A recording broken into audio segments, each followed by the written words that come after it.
So what is up, guys? Nick here, helping you to master your technology. In this episode, we're going to take a look at the iPhone 14 Pro Max versus the iPhone 12 Pro Max speed test. Let's begin with a boot up in 3, 2, 1. Now, these phones are actually quite similar. They're both 6.7-inch OLED displays. Both of them do have iOS 16. They do feel kind of similar. The 14 Pro Max just being a little newer and more refined. But we're going to kick off this speed test season with this 2-year upgrade here. And you can see the iPhone 14 Pro Max turns on a couple seconds faster than the iPhone 12 Pro Max. But we're going to do a comparison between these two separately, so be subscribed for that. But today we're taking a look at performance. So far, the boot up goes to the iPhone 14 Pro Max with its all new dynamic island. Now, when it comes to Face ID, there's no real sense in, saying any one of these is faster because it's essentially the same exact unlocking experience. So there is no improvement to speed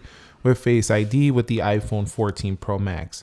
Also, do keep in mind that these are running a little bit different clock speed. So the iPhone 14 Pro Max has Geekbench clocked at 3.46 gigahertz is what they're saying on the processor. Over here, 2.99 gigahertz, A14 Bionic, A16 Bionic, 5.49 of memory or 6 gigs of RAM, 5.54, 6 gigabytes of RAM. You can see also pretty prominent difference there with the dynamic island and the original notch that came on the older iPhones. You can could definitely tell which is which just simply because of that. All right, now when it comes to just generally scrolling through these phones, the iPhone 14 Pro Max is definitely the faster option here. There's got that 60 hertz display here for the iPhone 12 Pro Max. That doesn't mean the 12 Pro Max is a bad phone. It's still incredibly smooth, even with 60 hertz. It's just it looks a little bit less refined than the 120 hertz ProMotion adaptive refresh on the iPhone 14 Pro Max. So that's definitely a good reason to upgrade if you really want that. But it's definitely, I don't know if it's $1,000+ worth that, upgrade, unless you're getting a big trade-in value on your 14 Pro Max. So do keep in mind, general speed of scrolling, just a little smoother, not necessarily too much faster, just a little smoother on the Apple iPhone 14 Pro Max. All right, guys, so everything is closed out on both. Let's begin with calendar. And you could see identical. We'll go into calculator. Remember, animations are the same as well because this is the same software. Let's go into clock. And keep in mind, the A14 is not some ridiculously old dinosaur chip or something like that. It's only a couple years back. Let's go into App Store. So don't be surprised if you don't see a massive difference here. We'll go into games and you'll see 14 Pro Max a little faster. We'll go into apps and you can see 14 Pro Max a little faster. We'll go into arcade and you can see once again 14 Pro Max a little faster. So it's these little subtle things like that where just kind of throughout the system, it's just a hair quicker in just little areas like that. And it all adds up throughout the day. However, in the real world, I mean, those things are like milliseconds. So I'm not actually sure it will matter so much. We'll go over here.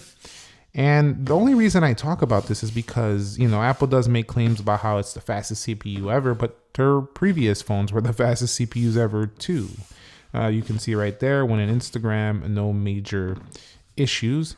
We'll go into Twitter right here and we'll see how Twitter does do. And you can see Twitter, that might have been the 12 Pro Max, let me know. We'll go into my profile page, 14 Pro Max there. And again, this could just be my finger slightly off, but overall I'm seeing nearly the same load times here. We'll go into categories and that comes down probably to the optimization of iOS.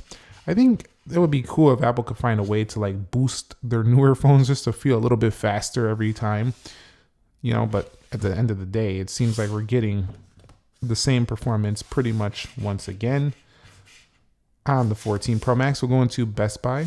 This is really good news for those of you who have a 12 Pro Max and are like, I'm not able to get that right at this moment, but I'm going to wait it out. Or for those of you who are like, you know what, I'm going to get it, but not in no rush, just a little bit later. You don't have to worry too much. Your iPhone 12 Pro Max is doing fine until you're able to upgrade to your 14 Pro Max. We'll scroll up out of here. We'll go into Starbucks and you'll see you getting coffee at around the same time. So if you're in line first with the 12 Pro Max, the guy next to you with the 14 Pro Max is going to load that app at the same time. Let's go into Dead Trigger 2.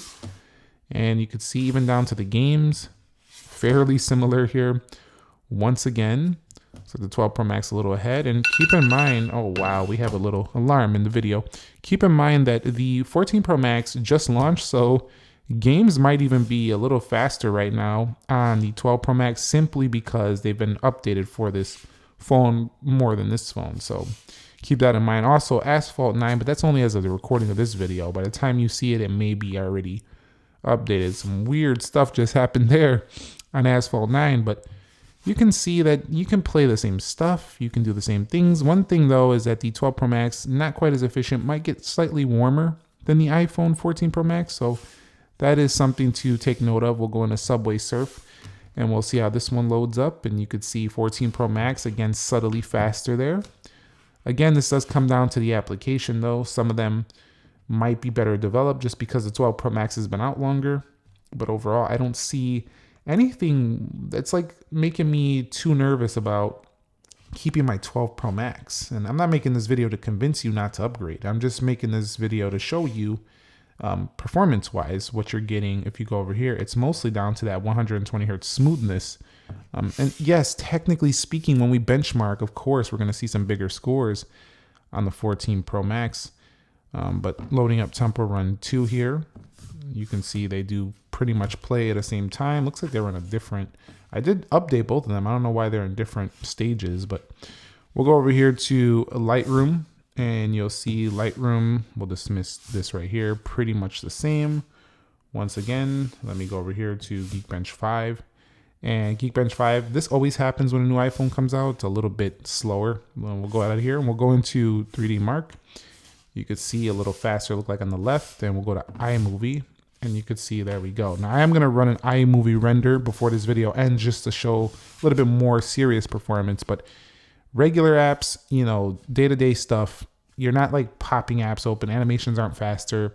It just doesn't feel faster on the iPhone 14 Pro Max. It just feels smoother with its 120 hertz. Just like I said last year with the 13 Pro Max, nothing's really changed there from 12 Pro Max to 14 Pro Max. You're going to be looking at dynamic island upgrades, camera upgrades, battery upgrades. Those are the things you should really be looking at when you're doing this upgrade. All right, so let's go back through these applications to see if we get any reloads here on either phone or if it can just hold basically everything in the background. These are Apple's 6 gigs of RAM, which would match up to something like 8 or 12 on an Android phone, just due to how they optimize iOS for their hardware.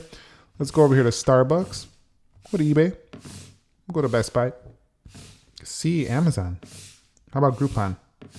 Okay, look at you, 12 Pro Max, keeping up with the new boy. You could see right here, I missed that one, but you see it was still open. We'll go into weather. We'll go into clock. Missed that one. Both of them open though. There was no reloads. We'll go into calculator and calendar. Essentially, both of them held everything. And this is quite a few apps. If I would have added one more row, it probably would not have made a difference. So RAM management, holding the apps, very efficient on both. Happy with that performance there. So wow, look at these Geekbench scores on the iPhone 14 Pro Max, a 1887 in single and 5344 in multi. Still impressed with the iPhone 14 Pro Max or 12 Pro Max, sorry, update scores as well. You could see 1584 on single, 4024. These are still ridiculously respectful on the 12 Pro Max. You can see it's doing a little bit better than the average 12 Pro Max out there, and a little bit better than the average 12 Pro Max. What about the iPhone 14 Pro Max? There's not much to compare it to, but it does do better than an iPad Pro with M1 in this score. That's insane.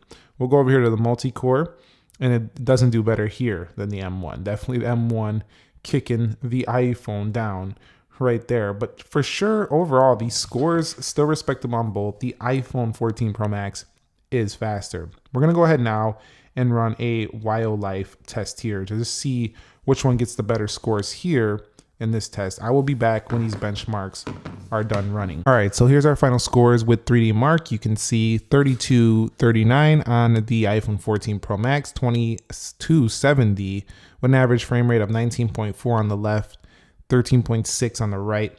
You could see batteries went down 1% and the frame rates averaged from 11 to 30 versus 8 to 18 on the iPhone 12 Pro Max. So definitely going to be a much better gaming performance in the long haul for the iPhone 14 Pro Max versus this 12 Pro Max. Also with its 120 hertz display, those games will be more enjoyable and a little bit smoother. Also, it does have a brighter display and a bigger battery life than the 12 Pro Max. So gaming is a real big reason to go to the iPhone 14 Pro Max in terms of actual real world gameplay.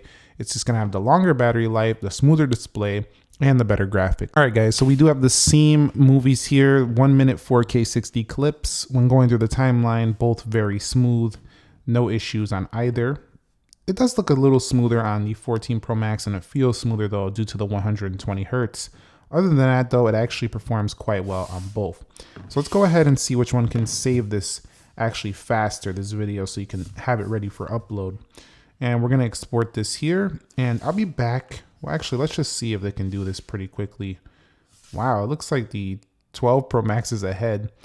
Again, now this could be simply down to a lack of optimization or an update on the phone. So this is what I'm talking about when I say that it could be faster, but the app needs to be updated. Maybe Apple didn't update the iMovie app 100% for the fastest support for 14 Pro Max just yet, because it looks like the 12 Pro Max is going to win this out, which also shows that, you know, you can still do the same high performance tasks on the iPhone 12 Pro Max as you can on the 14 Pro Max. So the 12 Pro Max actually won this.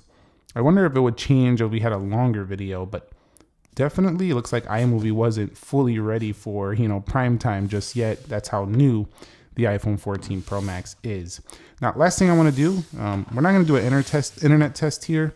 I will say though, 5G is faster for the iPhone 14 Pro Max. What we are going to see is how fast can they launch the cameras. 3, 2, go. And you could see pretty quick. It looked like the 12 Pro Max had that. 3, 2, go. Now that one was the 14 Pro Max. We'll do it for a third time. 3, 2, go. Pretty similar. When taking a shot, pretty similar. Zooming in, not a big difference whatsoever. So camera speeds are pretty close on both. So you're not going to miss a shot on either, and you're not going to get a major improvement on the 14 Pro Max and speed of that camera, at least just snapping a photo here and there. So at the end of the day, is the 14 Pro Max worth it for the performance? And I'd say, yeah, mostly for the 120 hertz, but is it going to be something that changes how you operate an iPhone? Is it going to be like so much snappier, so much faster? No, I don't think most people are going to see that much, but what you will see is greatly improved low light performance on the camera, sharper images, more pro tools to play around with, new colorways, longer battery life, and you will see, you know, dynamic island. So it definitely feels like a more polished, refined, upgraded iPhone 12 Pro Max. So it's still probably worth it for a lot of people. But I'm going to do a full comparison and break these down more in detail coming soon with actual camera results and stuff like that. So stay tuned.